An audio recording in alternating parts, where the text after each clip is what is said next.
नमस्कार विद्यार्थियों, अब हम 12वां अध्याय शब्द रूप के अभ्यास प्रश्न हल करेंगे।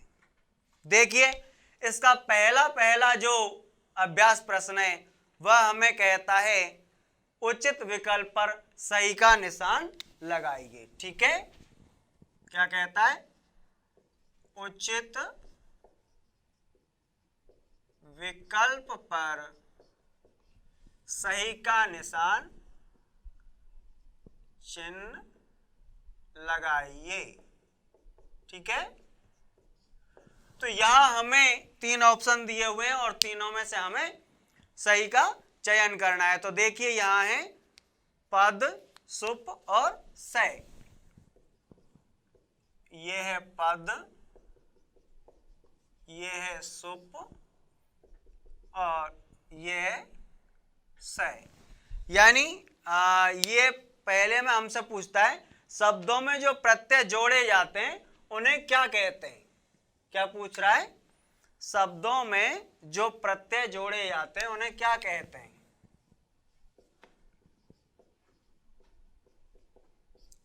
शब्दों में जो प्रत्यय जोड़े जाते हैं उन्हें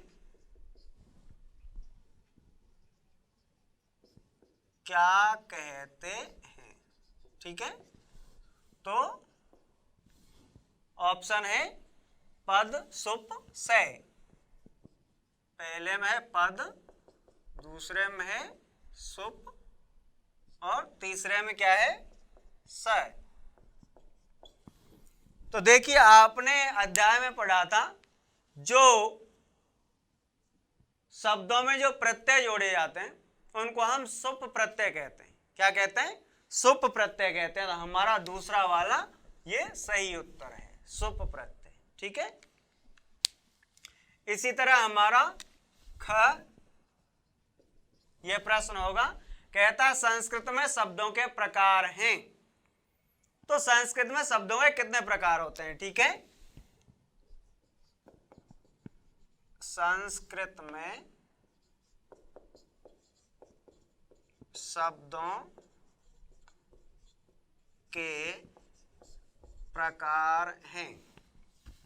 ठीक है, तो ये संस्कृत में शब्दों के प्रकार हमसे पूछ रहा है 1, 2, 3। ठीक है, 1, 2 और 3।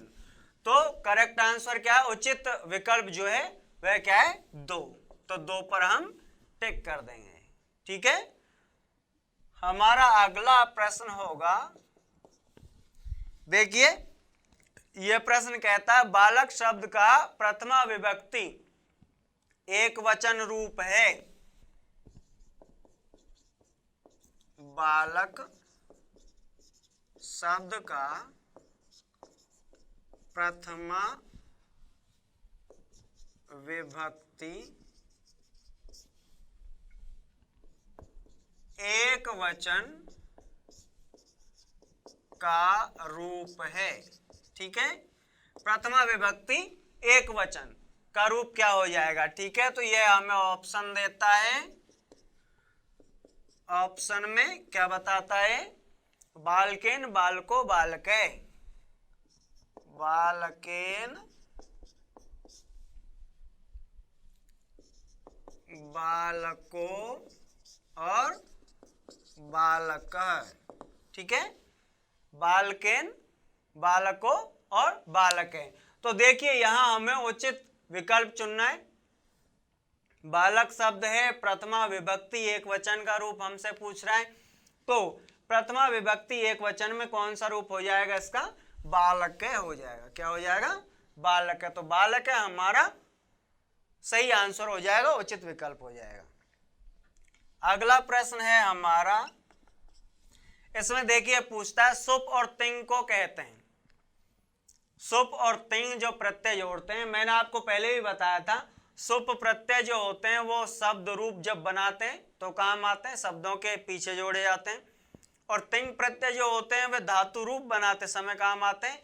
वे धातुओं के पीछे जोड़े जाते हैं। तो हमारा प्रश्न है सुप और तिंग को कहते हैं, सुप और तिंग को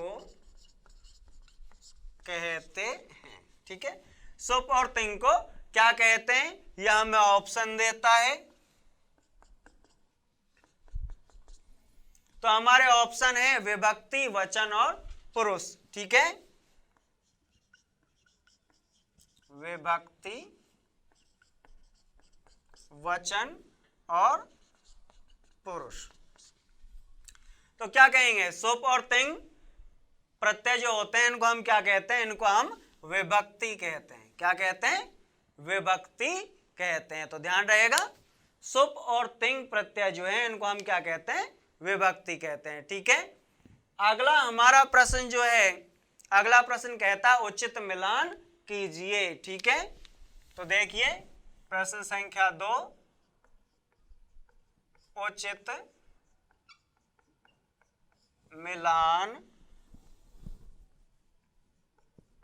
कीजिए। तो यहां हमें मिलान करना है। हमारे पास प्रश्न संख्या 2 है, तो हमें दिया हुआ है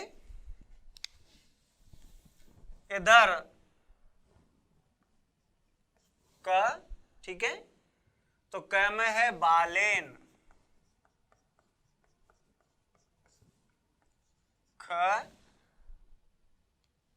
गुरुवे,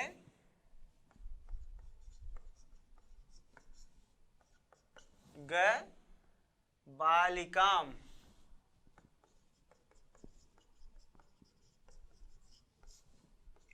घ एतस्य,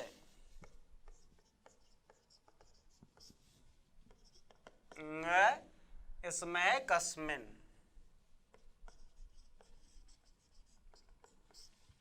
ठीक है, और इधर दिया हुआ है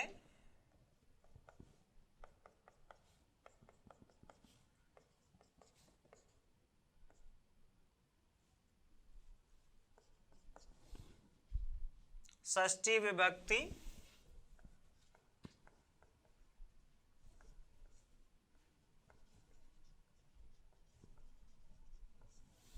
ठीक है, दूसरे में दिया हुआ है तृतीया विभक्ति,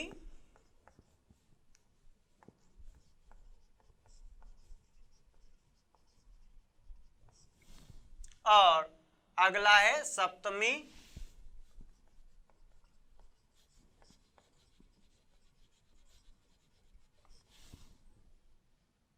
चतुर्थी और द्वितीया। ठीक है,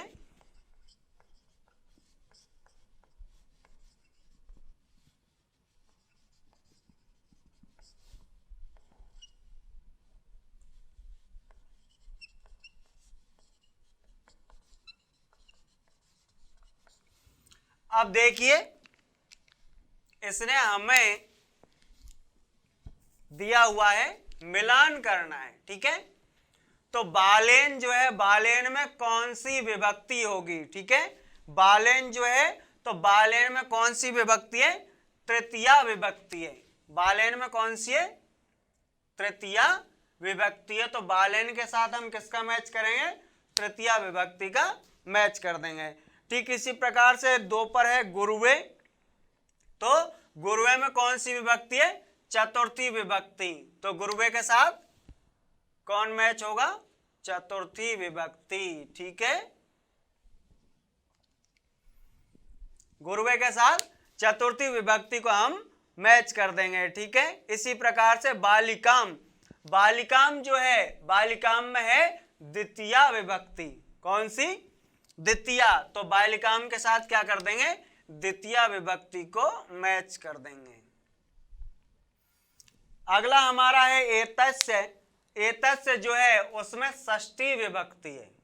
कौन सी विभक्ति है, षष्ठी विभक्ति।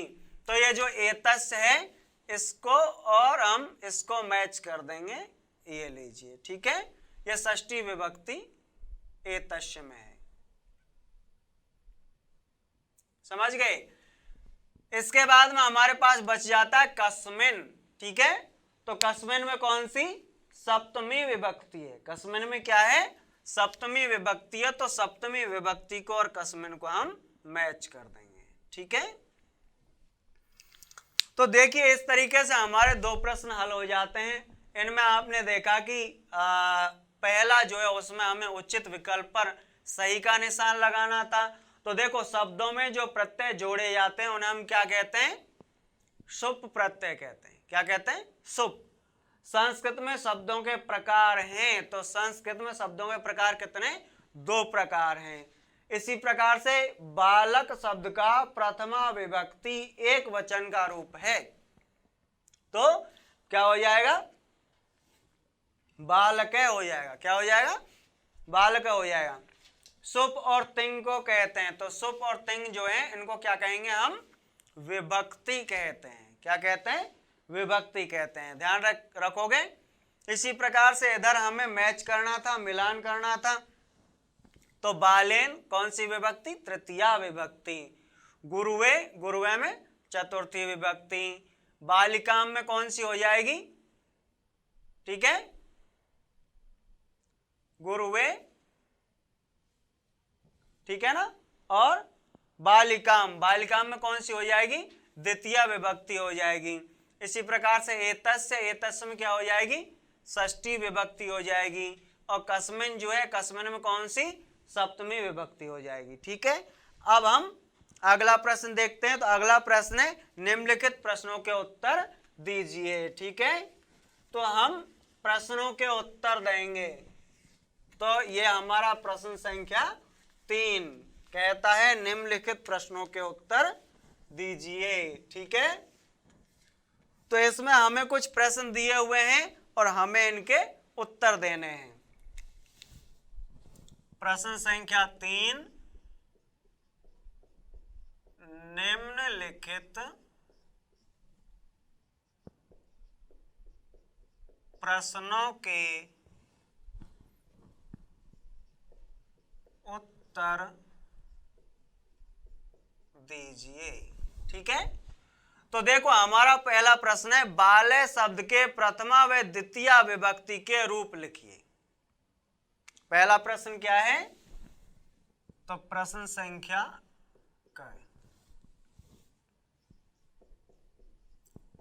बालह शब्द के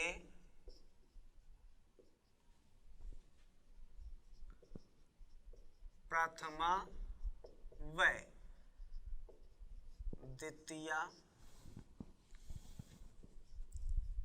विभक्ति के रूप लिखिए। ठीक है, तो बाले जो शब्द है इसके हमें प्रथमा और द्वितीय विभक्ति के रूप लिखने हैं। ठीक है, तो आइए प्रथमा विभक्ति में लिखते हैं। तो यहां हम लिख देते हैं विभक्ति। क्या लिख देते हैं? विभक्ति, जिसमें प्रथमा और द्वितीय। यहां हमें लिखना होगा एक वचन, यहाँ द्विवचन और यहाँ बहुवचन। ठीक है, तो प्रथमा विभक्ति में चलेंगे बालह, बालो, बालहा। कैसे रूप चलेंगे? यह हो जाएगा बालह, यह हो जाएगा बालो और बालहा। द्वितीय में हो जाएगा बालम, बालो, बालान। क्या हो जाएगा? बालम, बालो और बालान। तो देखिए दोनों विभक्ति में बाल शब्द जो है इसके रूप चलेंगे बाल शब्द के। तो प्रथमा विभक्ति एक वचन में हो जाएगा बाल है, प्रथमा विभक्ति द्विवचन में हो जाएगा बालो और प्रथमा विभक्ति बहुवचन में हो जाएगा बाला। इसी तरह द्वितीय विभक्ति एक वचन में हो जाएगा बालम, द्वितीय विभक्ति द्विवचन में हो जाएगा बालो और द्वितीय विभक्ति बहुवचन में हो जाएगा बालान। ठीक है, ये इसका क्या हो गया? क का उत्तर हो गया आपका। ठीक है। अब हमारा अगला प्रश्न है ख। यह है पितृ शब्द के तृतीय विभक्ति के रूप लिखिए। ठीक है, पितृ शब्द के तृतीय विभक्ति के रूप लिखिए। ठीक है, तो पितृ शब्द के तृतीय विभक्ति के रूप हमें लिखने हैं। ठीक है, तो वही उसी तरीके से उत्तर आप ऐसा लिख सकते हो, उत्तर ख उत्तर क। ठीक है, तो यहां देखिए वही लिखना होगा हमें, विभक्ति और एक वचन, द्विवचन और बहुवचन। तो विभक्ति कौन सी पूछ रहा है? तृतीय विभक्ति पूछ रहा है। कौन सी पूछ रहा है? तृतीय विभक्ति पूछ रहा है। तो हम यहां पर क्या लिख देंगे? तृतीय विभक्ति लिख देंगे। और इसके रूप चलते हैं पित्रा, पित्राभ्याम और पितृभी। तो क्या हो जाएगा? पित्रा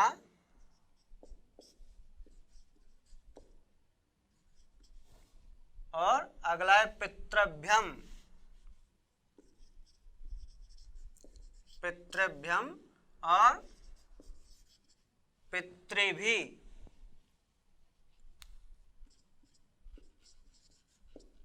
ठीक है, तो ये इसके रूप हो जाएंगे।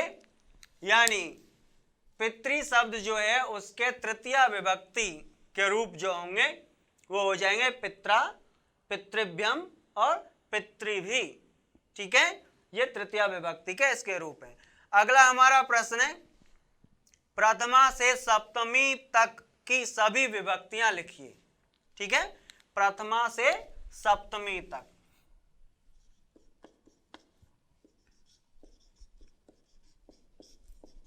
प्रथमा से सप्तमी तक सभी विभक्तियां लिखिए।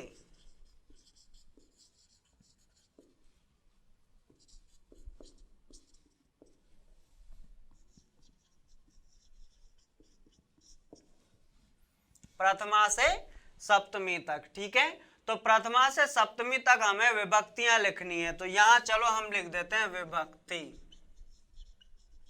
ठीक है, सबसे पहली बार कौन सी विभक्ति आएगी? प्रथमा, फिर द्वितीया, फिर तृतीया। ठीक, इसी तरीके से इधर देखिए, प्रथमा, द्वितीया, तृतीया। ठीक है, यहां कौन सी आ जाएगी? चतुर्थी, यहां पंचमी, यहां षष्ठी और सप्तमी। ठीक है, कौन सी हो जाएगी? सप्तमी। 7 विभक्तियां होती हैं। 7 विभक्ति जो होती हैं इनमें रूप चलते हैं और अंत में संबोधन होता है। अंत में क्या होता है? संबोधन होता है। संज्ञा शब्दों में संबोधन होता है, सर्वनाम शब्दों में संबोधन नहीं होता है। ठीक है, ये मैं आपको पिछली कक्षा में पढ़ा चुका हूं। तो संज्ञा शब्द जो है उनमें संबोधन होगा। ठीक है, और सर्वनाम शब्दों में नहीं होता। तो ये विभक्तियां हैं, 7 विभक्तियां हैं। प्रथमा, द्वितीया, तृतीया, चतुर्थी, पंचमी, षष्ठी और सप्तमी। तो अब आप समझ गए होंगे, पहले में हमसे बाले शब्द के प्रथमा और द्वितीय विभक्ति में रूप लिखवाता है, जिसमें बाले, बालो, बाला, बालम, बालो, बालान। ठीक है, और दूसरा वाला जो प्रश्न है उसमें यह कहता है पितृ शब्द के तृतीय विभक्ति के रूप हमें लिखने हैं। तो पितृ शब्द के तृतीय विभक्ति के रूप जो हैं वो चलते हैं पित्रा, पितृभ्यम, पितृभी। और प्रथमा से सप्तमी तक विभक्तियां जो हैं वे निम्न है: प्रथमा, द्वितीया, तृतीया, चतुर्थी, पंचमी, षष्ठी और सप्तमी। आइए अब हम अगला अध्याय देखते हैं।